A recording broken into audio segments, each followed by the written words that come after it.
se combina las tasas de crecimiento de la población, el crecimiento del capital, la depreciación y el ahorro. Entonces aquí va a haber una relación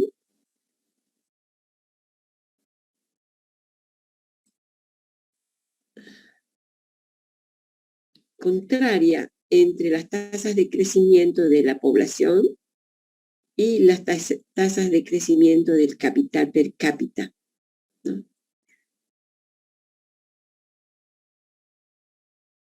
Entonces, el crecimiento de la población obviamente va a afectar al producto per cápita, al PIB per cápita o a la renta per cápita, pero también va a afectar al capital per cápita, ¿no? Porque la inversión per cápita para el próximo periodo también será menor. Entonces, cuando la población crece de manera indefinida y a ritmos más altos que la producción, entonces ahí tenemos desbalance, pero también una desaceleración del crecimiento.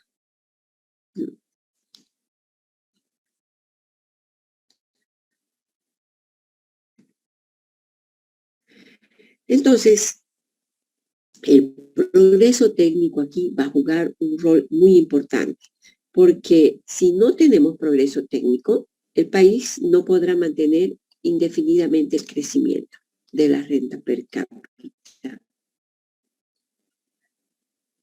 ni de la renta per cápita. Para que el incremento del capital sea mayor que el incremento de la población, considerando que tenemos una ley de los rendimientos decrecientes, entonces eso hace que se contribuya cada vez en menor cuantía las unidades de capital y obviamente eso va a afectar al crecimiento económico y al capital, al stock de capital en general. Entonces, para que haya crecimiento, tienen que haber continuos avances técnicos. Es la receta de Solow, ¿no? Para que haya crecimiento, tiene que haber constantes avances técnicos. Y de esa manera es posible continuar creciendo indefinidamente. Entonces, esto es importante que recuerden, ¿no? En el modelo de Solow, siempre nosotros vamos a tender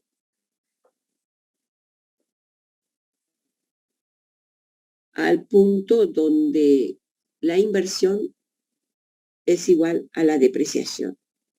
Entonces, siempre vamos a llegar a un estado estacionario, ¿no?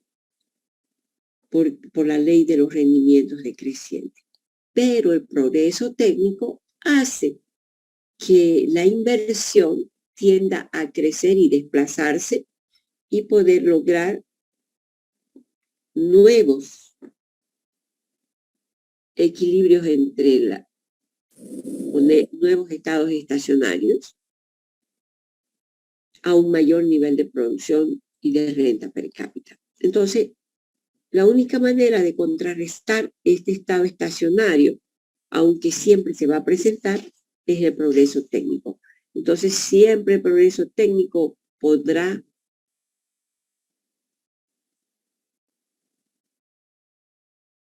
generar un incremento en las tasas de crecimiento per cápita.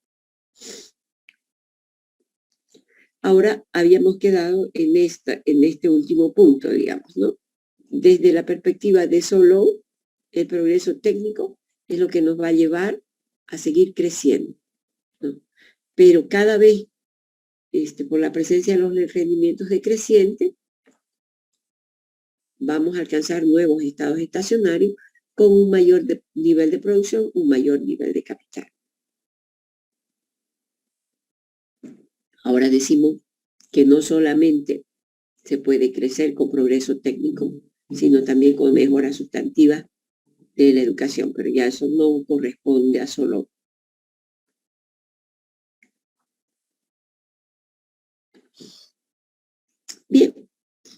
Entonces vamos a ver, estas son hipótesis de la convergencia, ¿no? Y tenemos la convergencia incondicional, que en el largo plazo los países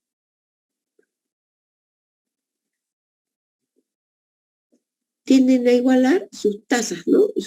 Su progreso técnico, el ahorro, el crecimiento de la población y la depreciación de capital, es decir, tienden a igualar todos sus parámetros del modelo, ¿no? Entonces, todos van a tender a una convergencia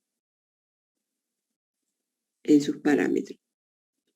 Entonces, todos estos elementos van a converger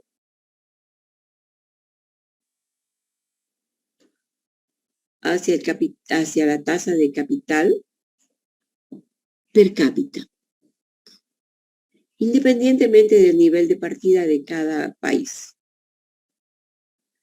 de cuál es su capital inicial o de su nivel de capital inicial. Entonces, miramos esto de la convergencia incondicional. Todos los países tienden a converger en el largo plazo, ¿no? Aquí tenemos 3 tipos de países. Entonces, este punto AB, que es nuestra línea verde, muestra una tasa constante de crecimiento y se traduce en una línea recta. Ahora, esta CD representa a los países que se encuentran por debajo de su estado estacionario y que van presentando tasas de crecimiento decrecientes por la ley de los rendimientos decrecientes de los factores. Ahora, obviamente, mientras más próximo estemos al punto de partida, digamos, de nuevas tecnologías, entonces los rendimientos de la producción y del capital serán mayores. Entonces, pero mientras más próximo al estado estacionario, estos ritmos de crecimiento irán disminuyendo. Ahora, en este punto, este corresponde a los países más desarrollados con tasas de crecimiento más bajas, pero que también tienden a converger hacia este tipo de países que son los de la media, digamos, ¿no? A nivel mundial, de renta per cápita media. En términos de tasas, por supuesto. En tasas de crecimiento, no en términos absolutos.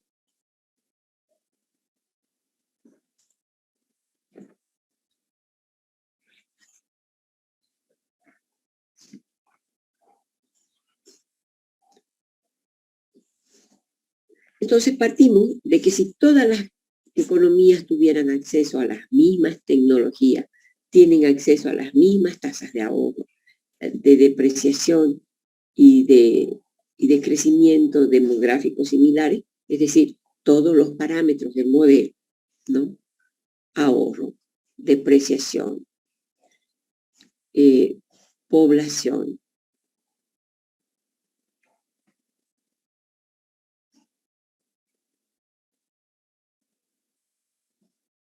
y ahorro,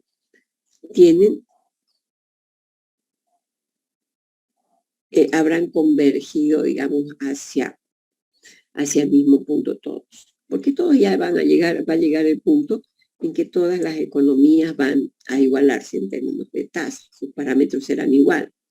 Entonces, mientras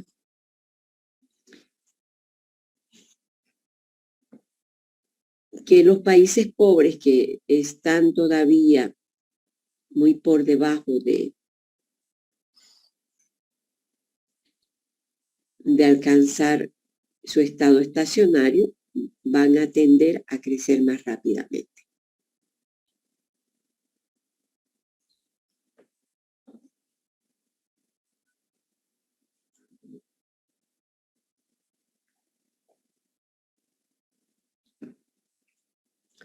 Entonces, aquí estamos viendo el conjunto de países, digamos, cuyas tasas de crecimiento son oscilantes, pero que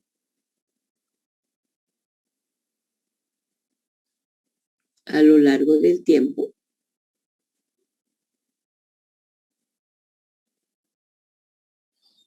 van a ir convergiendo hacia ese nivel. Esta línea rojita es la de los Estados Unidos. Pero eso era para 1960, ¿no?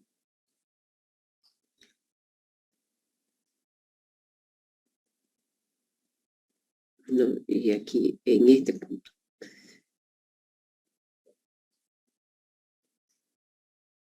Entonces, la tendencia es a disminuir o a igualar sus rentas, digamos, ¿no? Pero solamente las per cápita. Y las tasas, en términos de tasas. En realidad eso son hipótesis que pueden ser manipuladas y pueden ser utilizados para demostrar determinadas cosas, ¿no? Entonces ahí vemos que en ese ejemplo la hipótesis se confirma porque los países tienden a converger en el largo plazo. A eso se llama la convergencia incondicional. Ahora, la convergencia condicional es una convergencia relativa. Si los países tienen acceso a las mismas tecnologías, pero sin embargo alcanzan distintos estados estacionarios, estas diferencias pueden explicarse por las tasas de ahorro, el crecimiento demográfico y las tasas de depreciación.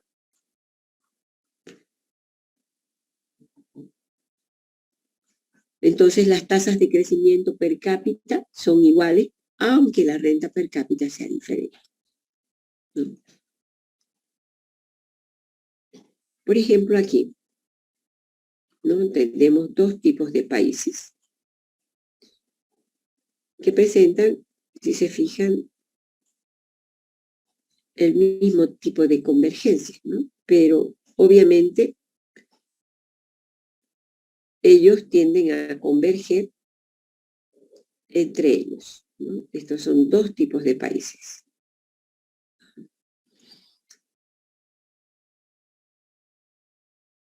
Entonces, en el tiempo ellos van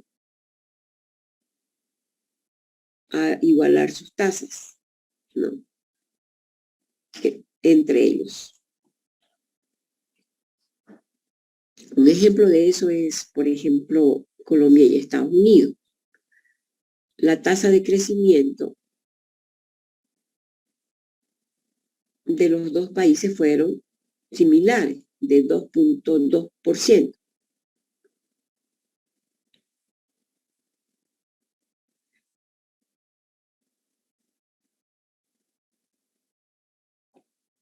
Entonces, pero eso no significa que ambos tengan la misma renta per cápita, ¿no?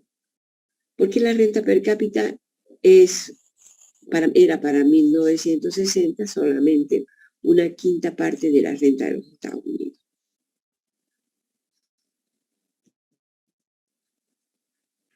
Entonces, obviamente, aquí hay que poner en duda esto de la convergencia relativa, ¿no? Porque si nos vamos a nuestro ejemplo, aquí ellos van a tender a converger solamente en términos de tasa.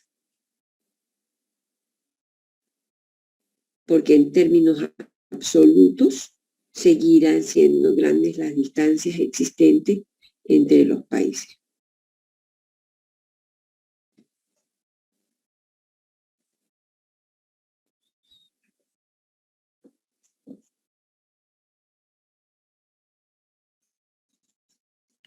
Entonces, como conclusiones podemos decir que este modelo neoclásico contradice algunas evidencias empíricas.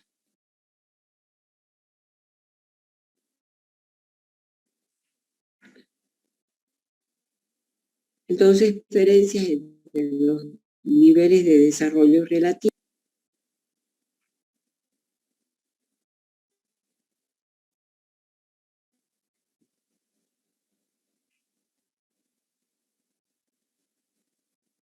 Mejores tasas de agua.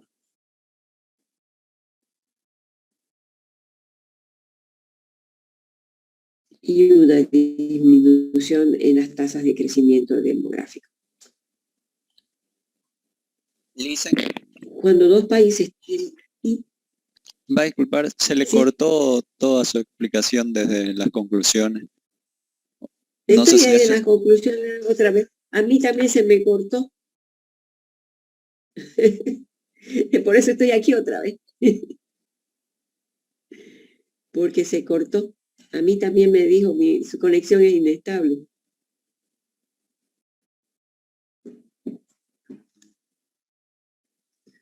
Entonces, para mejorar, digamos, y el crecimiento de los países, se requerirían grandes tasas de agua, ¿no? Sobre todo en aquellos que tienen un mayor crecimiento demográfico para poder crecer, ¿no?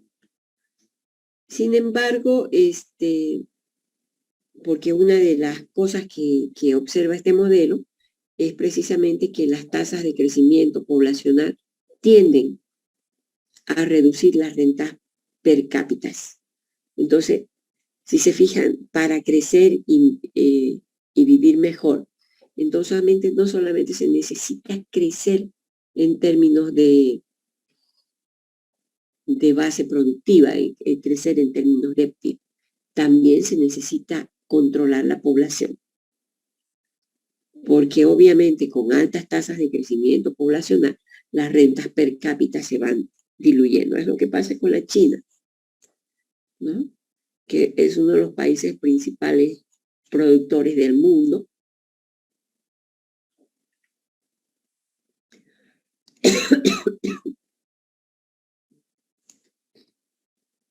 Pero que sin embargo,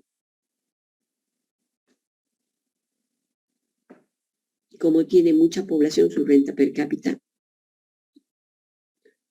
lo cataloga como un país de renta media.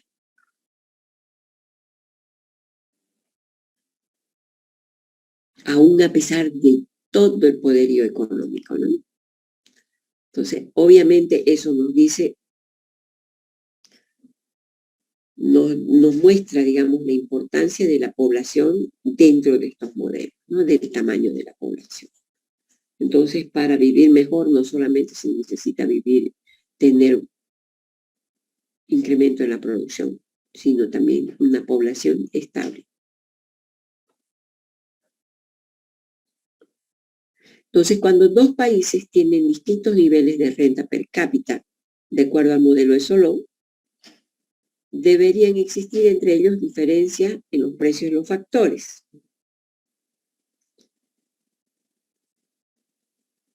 Sin embargo, tenemos nosotros movimientos internacionales grandes de capital y de trabajo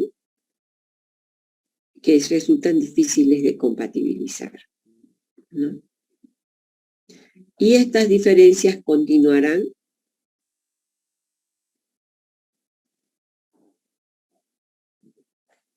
notablemente si consideramos que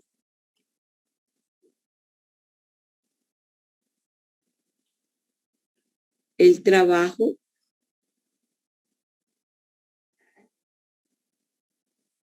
es menos importante en el nivel de producción que lo que sugiere Solow. Entonces, en otras palabras, ¿qué es lo que se está cuestionando? Se está cuestionando esto de la convergencia entre países a lo largo del tiempo, porque pareciera más bien que lo que permanece es una suerte de divergencia entre países, porque las distancias entre ellos van aumentando. Si bien en términos de tasa pueden tender a igualarse. En términos absolutos, las distancias continúan siendo grandes entre los países. Entonces, ese es el cuestionamiento del modelo.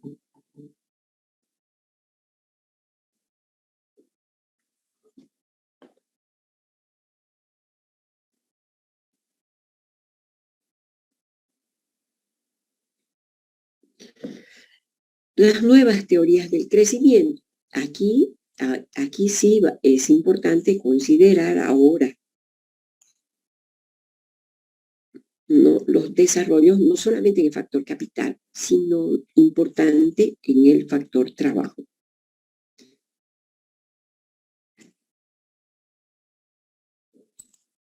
Entonces eso es muy grande.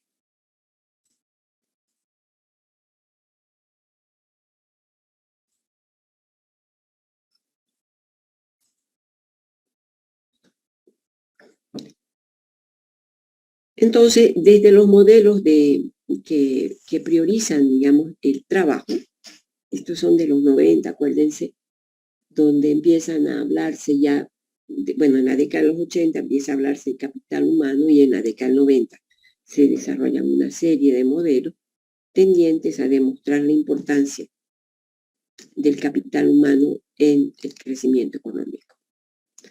Entonces, para estos autores, el trabajo es el único factor de la producción cuya eficiencia va a ir aumentando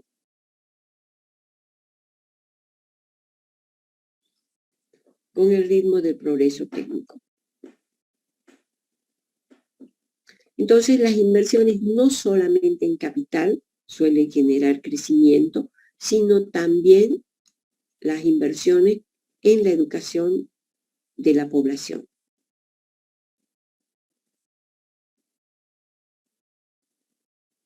Los trabajadores son capaces de manejar nuevas máquinas, de generar nuevas ideas, de generar nuevos métodos de producción. Entonces, no solamente lo veamos, digamos, como una cosa distinta a lo que es la formación, ¿no? Porque finalmente eso es resultado de la formación de la fuerza laboral.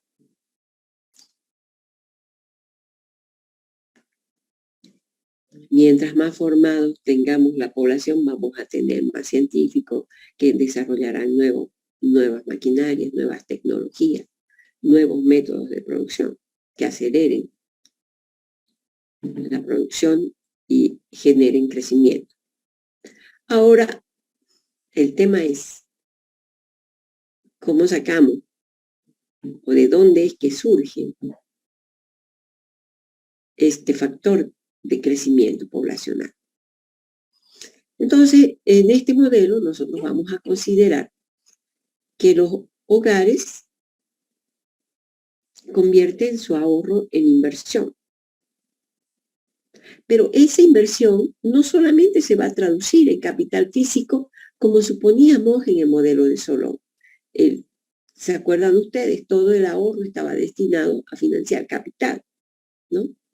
Entonces, capital físico, sino que ahora también vamos a considerar que una parte del ahorro de los hogares se destina también a la educación de la familia. Entonces, eso va a elevar el valor futuro de la fuerza laboral o de la fuerza de trabajo, FT, fuerza de trabajo.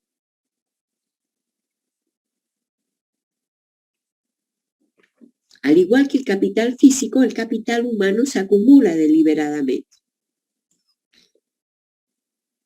Y ese no es solamente el resultado del crecimiento de la población o del progreso técnico, sino de las inversiones en educación.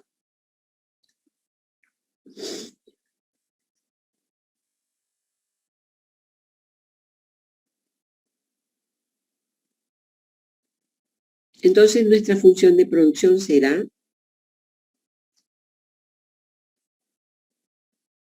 igual al capital, son proporciones, ¿no? al capital elevado a la alfa, y capital físico y capital humano a la 1 menos alfa elevado a la 1 menos alfa. Entonces, fíjense, todo esto es capital, ¿no? Pero cómo combinamos nuestros factores, aquí, digamos, lo que le destinamos a esto, lo restante será el capital humano, ¿no?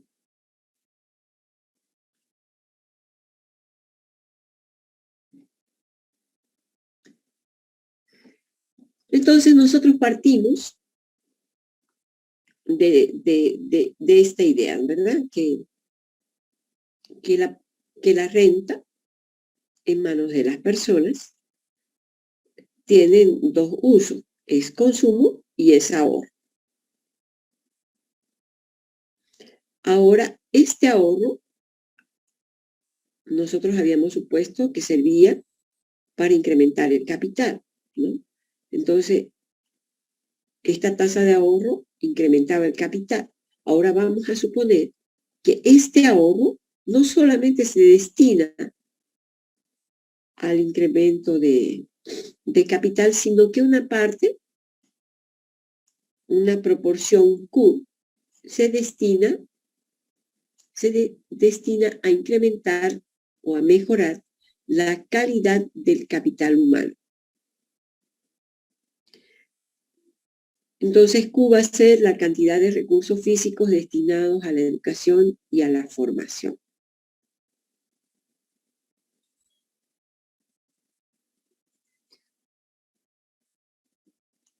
¿Recuerdan? Esta es nuestra ecuación keynesiana sin presencia del gobierno, ¿no? Entonces, en ausencia del gobierno, las personas ahorran, no, es decir, no todo lo que perciben de renta se lo consumen, ¿no? Sino que una parte van a ahorrar. Pero ese ahorro, una parte que tiene para ellos fines preventivos y lo hacen y lo canalizan por el banco y las empresas lo capitalizan. Y la otra parte del capital que no consumen, digamos, en la satisfacción de sus necesidades elementales, la van a destinar a mejorar el capital humano. ¿De quiénes? De los hijos, ¿verdad?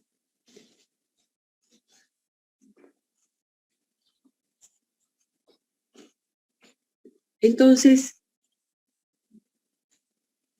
si nosotros miramos nuestra ecuación, seguimos teniendo aquí que el capital en el periodo T más 1 menos el capital en el periodo T nos da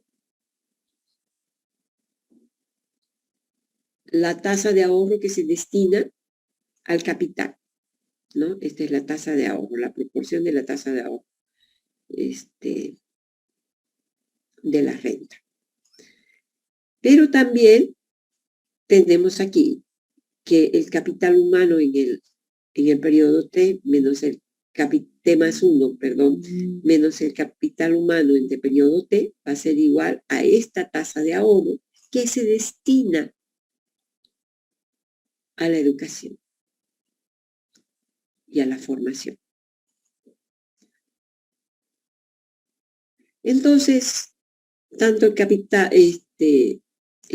humano el capital físico y el capital humano van a crecer a una tasa común, que va a estar determinada por la tasa de ahorro y de la propensión a invertir en capital humano, es decir, en Q. Entonces, R va a ser simplemente el cociente entre el capital físico y el capital, perdón, entre un capital humano y el capital físico.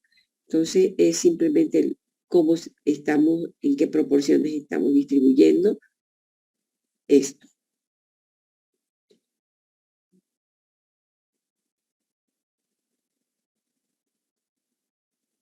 Cuanto mayor es este cociente de aquí, este resultado, entonces mayor será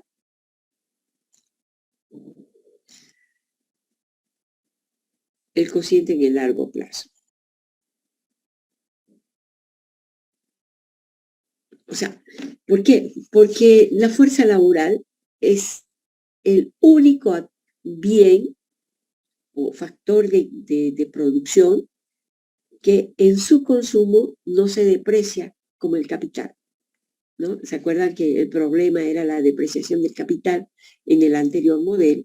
Pero ahora vamos a considerar que el capital humano no tiene depreciación, sino que más bien se va a ir potenciando a lo largo del tiempo, porque esta experiencia laboral hace que las personas tiendan a mejorar los resultados de la producción. Entonces, por eso que en el largo plazo, este cociente va a tender a ser mucho mayor en términos de resultado.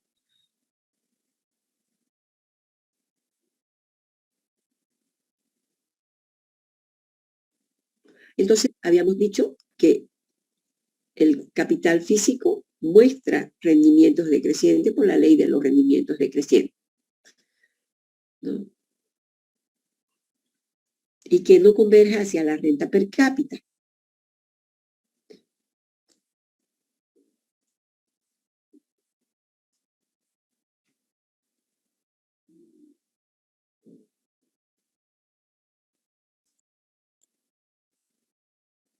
Si los países tienen parámetros de ahorro o tecnologías similares, crecen a la misma tasa en el largo plazo, pero sus rentas per cápita tienden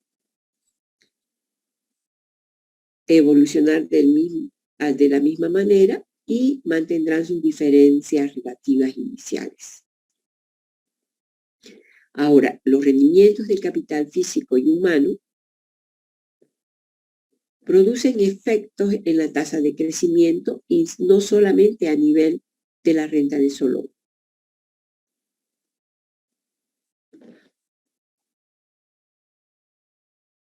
Entonces tenemos teorías de crecimiento endógeno,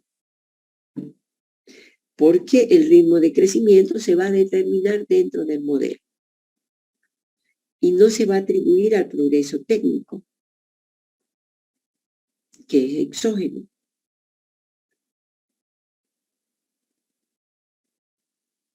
Donde se suponía rendimientos constantes del capital planteado por Harold Domer. Entonces, si abandonamos que existen rendimientos constantes, bueno, una relación constante entre capital y capital producto, entonces, y consideramos además el capital humano, e introducimos un otro factor que es el trabajo, diferenciando el tipo de trabajo, digamos, trabajo cualificado, trabajos no cualificados. Entonces, este trabajo crece exógenamente porque depende del crecimiento de la población.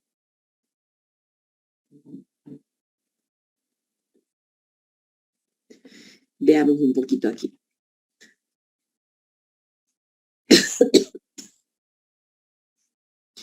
Entonces, ¿por qué en los países, o sea, son simplemente formas de tratar de entender?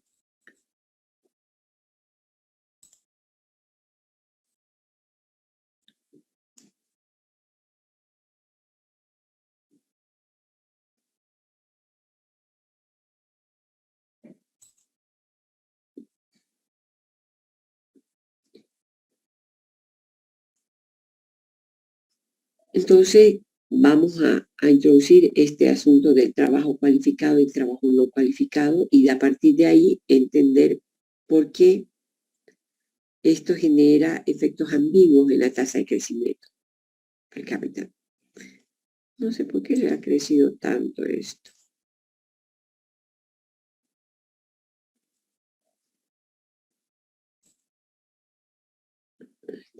Century Gothic, horrible Century Gothic.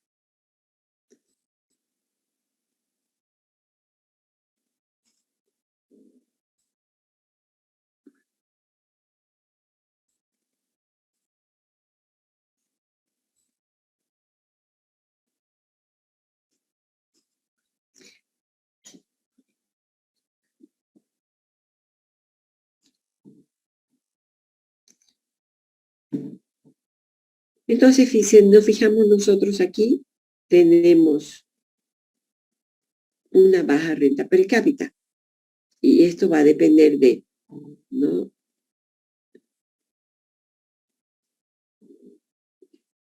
del tipo de trabajo que tengamos. Si tenemos trabajo cualificado y trabajo no cualificado.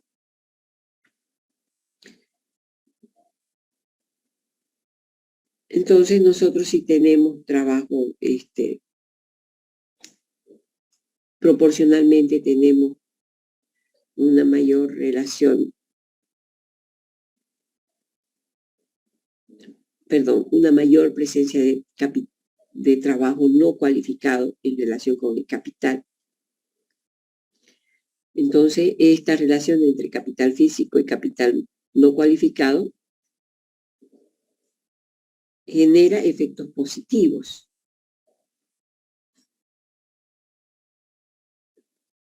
En la tasa de rendimiento del capital físico. ¿No? Fíjense. Entonces tenemos bajo rendimiento de capital físico en función con el capital no cualificado. En general, estos son los procesos menos tecnologizados y obviamente son mucho más manuales. Entonces, un incremento o adiciones en capital físico o en trabajo va a generar un crecimiento positivo, ¿no?, en el capital físico. Mientras que cuando tenemos bajas rentas per cápita y bajo capital humano en relación con el trabajo no calificado, entonces los resultados serán menos tasa de rendimiento del capital físico.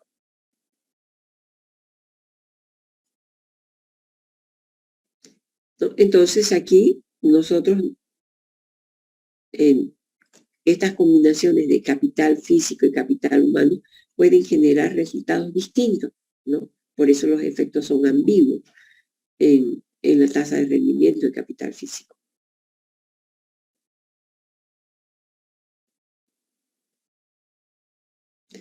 Entonces, si nosotros trabajamos, tenemos economías intensivas en el uso de capital humano, pero también con alto por ciento de trabajo no cualificado, entonces eso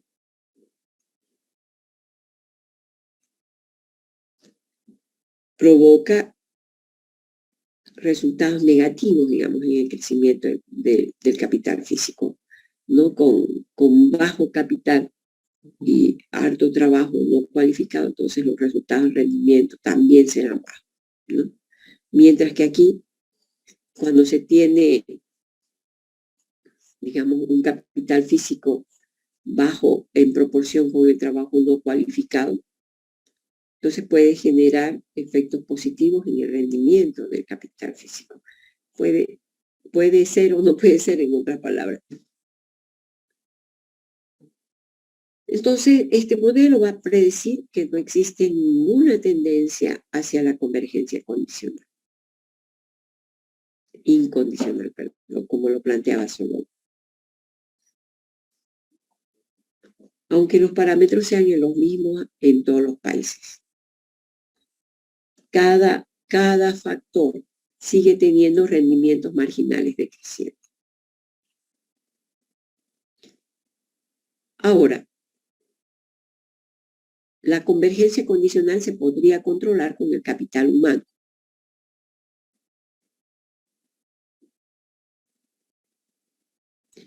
Entonces, eso estaría condicionado por el nivel de capital humano. Y con inversiones en capital humano, los países pobres tienden a crecer más rápidamente. Ahora, la divergencia condicionada está controlada por el nivel inicial de la renta per cápita.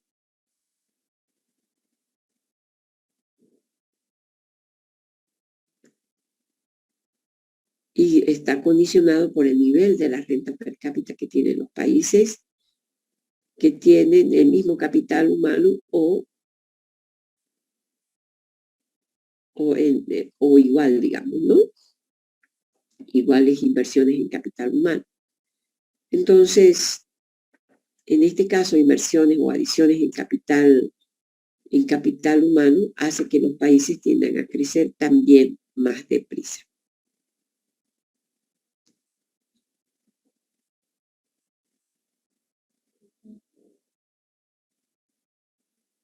Entonces, reconsiderando el progreso técnico en el modelo de Solow, todo el crecimiento per cápita en el largo plazo es generado por el progreso técnico porque incrementa la productividad, y en el modelo de crecimiento endógeno del capital humano hay otras fuentes de crecimiento como el ahorro y la acumulación de capital humano.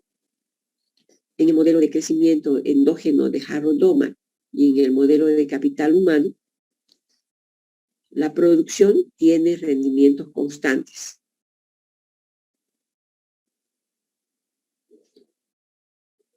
En todos los elementos que puedan acumularse.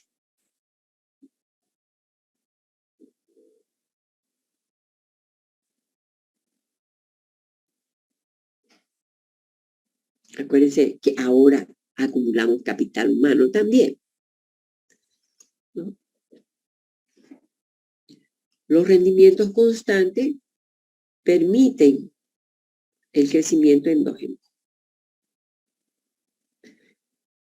Mientras que las teorías que consideran la presencia de rendimientos decrecientes, como el modelo de Solow, consideran que solamente el progreso técnico lleva al crecimiento. Entonces, les decía, invertir en capital humano es ganancia, ¿no? Y permite crecimiento sostenido en el tiempo.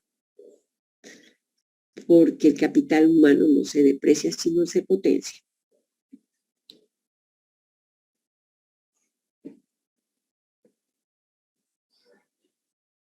Bien, ahora el progreso técnico es resultado de investigación y desarrollo. Y esta investigación y desarrollo es realizado por las empresas con la finalidad de incrementar la productividad, creando nuevos métodos de producción y nuevas patentes.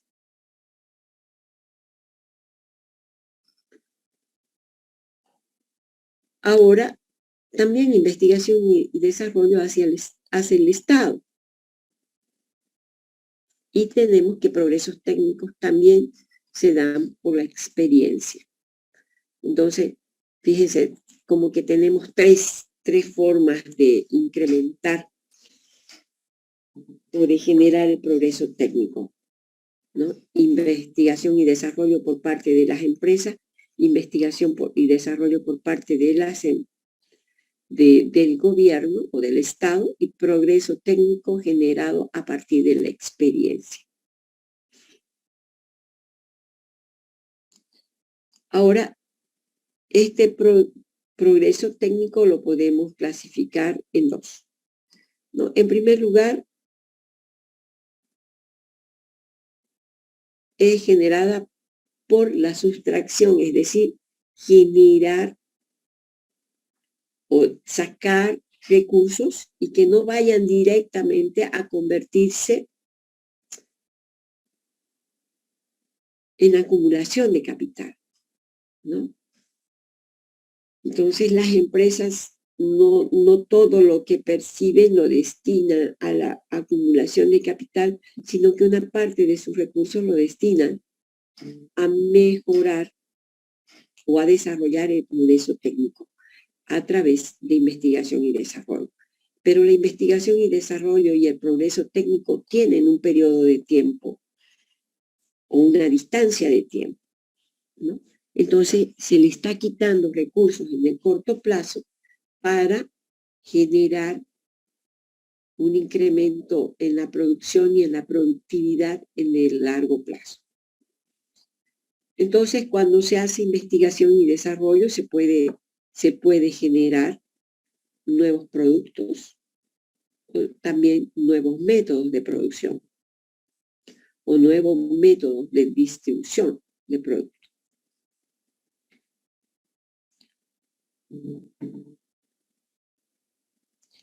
Pero también no todas las empresas invierten en investigación y desarrollo, no de manera directa, sino que se produce la transferencia tecnológica de las empresas innovadoras al resto del mundo, ¿no? A través de los royalties a los que pueden acceder las empresas, y obviamente eso genera una mayor difusión.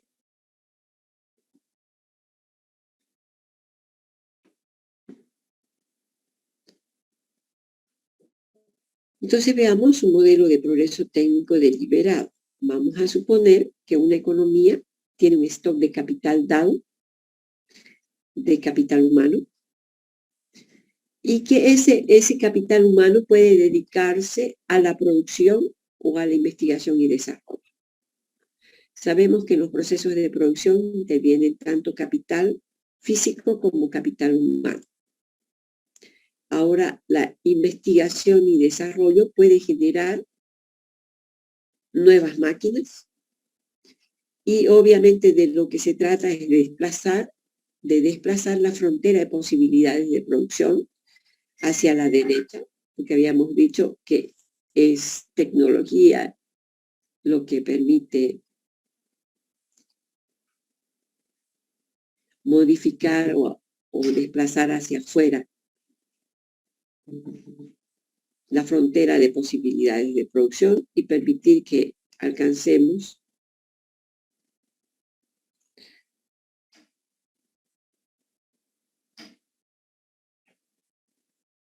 nuevas posibilidades de producción a partir de conocimientos técnicos, que aquí le llamamos, digamos que por educación, ¿no? Entonces, en el periodo T, en el periodo que vaya creciendo a lo largo del tiempo, vamos a tener una mayor producción y mayor productividad también a partir de las nuevas máquinas.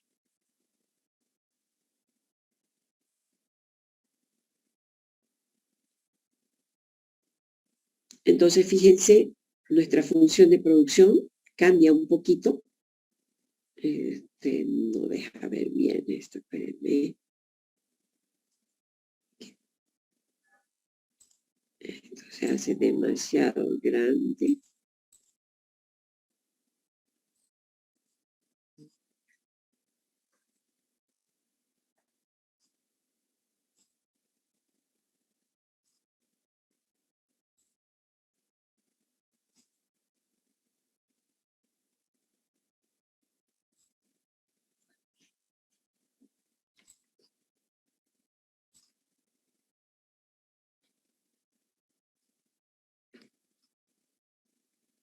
Entonces tenemos, digamos, que la función de producción está un tanto cambiada, sigue siendo lo mismo, ¿no? Acuérdense que era esta nuestra constante tecnológica, pero ahora con este modelo de capital humano, entonces tenemos conocimientos técnicos en el periodo que generan, obviamente, producción. El capital físico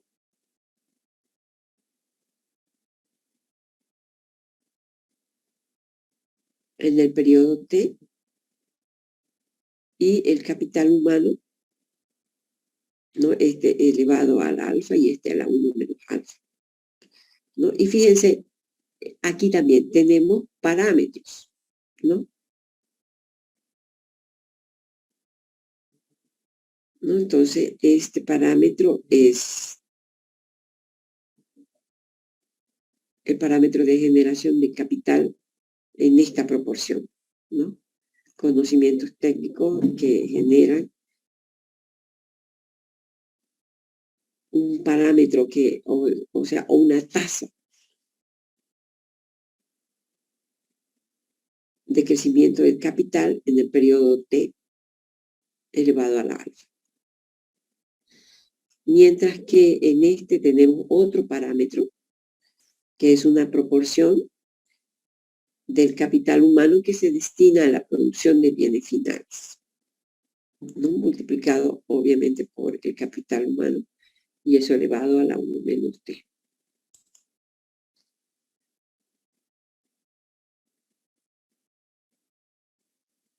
Entonces, el estado del saber, es decir, de cuánto conocimiento se haya acumulado hasta el momento acerca de determinados procesos, ¿no?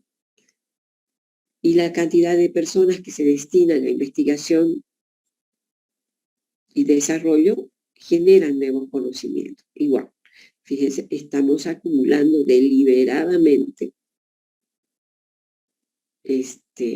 a través de investigación y desarrollo nuevos conocimientos. Entonces, la variación en los niveles de conocimiento, o las tasas de variación en los niveles de conocimiento, va a ser igual a alfa a 1 menos U, que va a ser la proporción del capital humano destinado a la producción de conocimiento. Y A es cualquier constante positiva.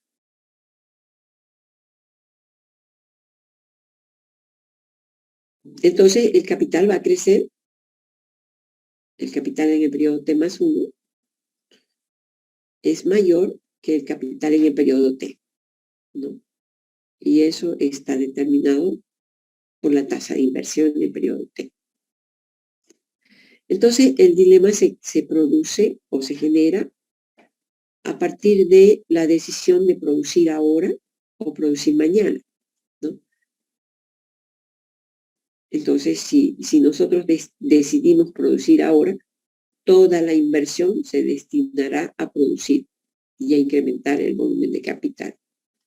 Pero si decidimos producir mañana, los ritmos de crecimiento y de acumulación del capital se habrán pospuesto. Obviamente los beneficios del futuro son mayores, porque permite generar nuevas patentes, porque generamos nuevos productos, ¿verdad? Entonces, y esas nuevas patentes le generan nuevos derechos o beneficios a los generadores de la innovación.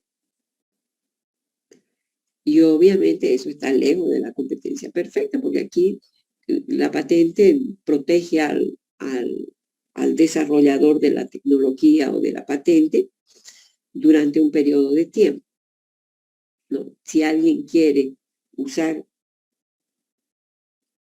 o reproducir lo mismo, tiene que pagar un royalty durante ese primer caso.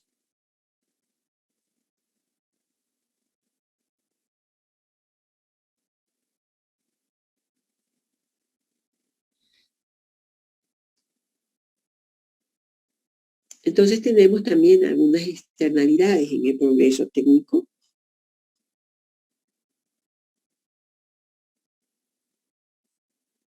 y el crecimiento. Y hay obviamente las positivas y las negativas. Entonces, hay externalidades generadas a partir de la acumulación de capital o de investigación y desarrollo. Entonces, cuando las externalidades positivas causan impacto favorable, ¿no?, en el crecimiento, y la externalidad negativa provocan impactos adversos en los agentes económicos.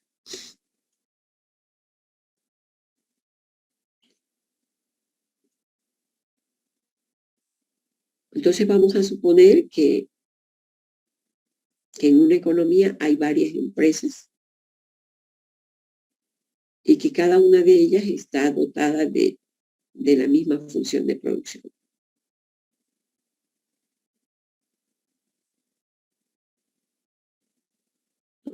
Entonces tenemos nuestra función de producción Y en el periodo T, que va a ser igual a la productividad global de los factores productividad global de los factores del capital y del trabajo, ¿no? Pero que ahora le llamamos población, y que se combinan en exactamente las mismas proporciones, ¿no? Alfa y 1 menos alfa para el trabajo.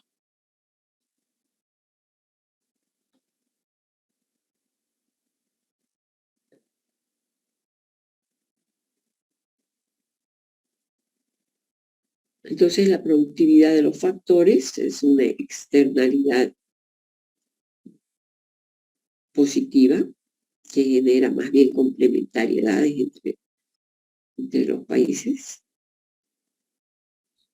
y que se puede dar por la acumulación de conjunta de capital de todas las empresas de la economía. Entonces el beneficio de una va a beneficiar a las otras.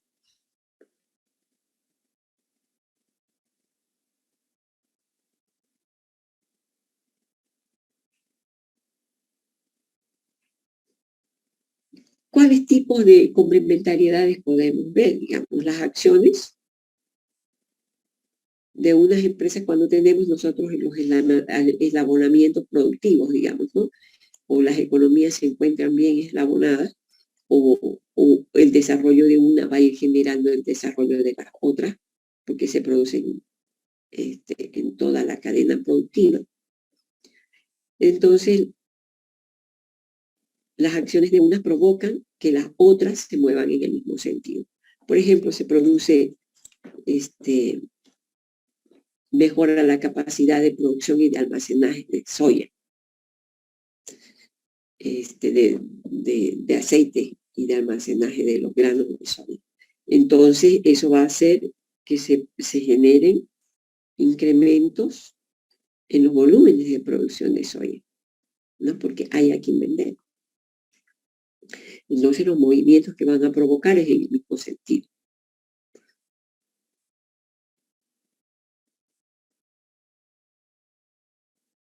Pero también otros van a querer hacer exactamente lo mismo, ¿no? Entonces, todos van a ir creciendo en el mismo sentido. Entonces, y dentro del modelo, digamos, siguiendo nuestro modelo, una empresa elige su tasa de ahorro, que es igual a la inversión, y este comportamiento también es seguido por otras empresas.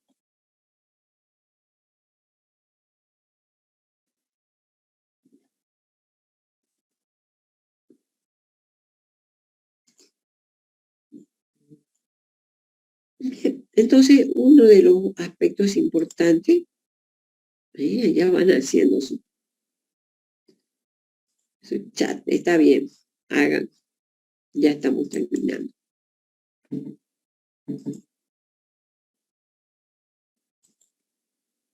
Hagan su lista, chicos.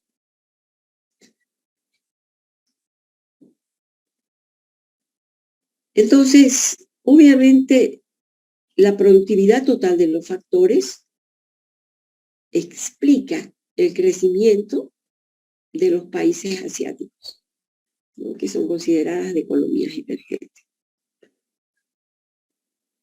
Entonces, es importante conocer los factores de éxito y de crecimiento que llevan a las economías a alcanzar los estados de desarrollo y de crecimiento que tienen, ¿no? Entonces, porque pueden ser replicables. Y obviamente, identificado los factores de crecimiento o cuáles son sus factores de éxito, si pueden ser estos reproducibles en otras economías. También es importante reconocer qué pasó con la productividad total de los factores, se incrementó, disminuyó, qué medidas implementaron para alcanzar la productividad total de los factores y lograr, obviamente, el crecimiento económico.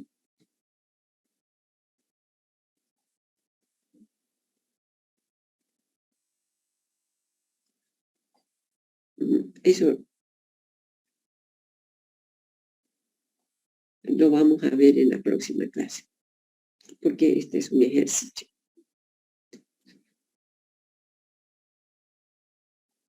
Pero mírenla, es la última diapositiva de nuestro ejemplo. Creo que es la pregunta número 1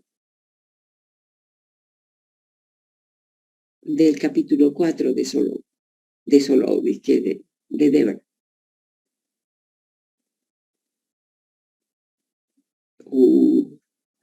Capítulo 3 tienen que presentar. Y ya les voy a abrir la posibilidad para que presenten el 4.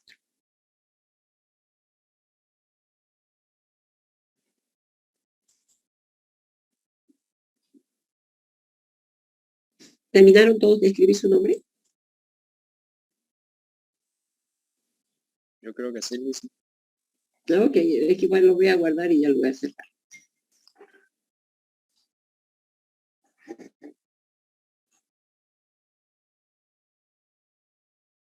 Listo, chicos, nos vemos miércoles.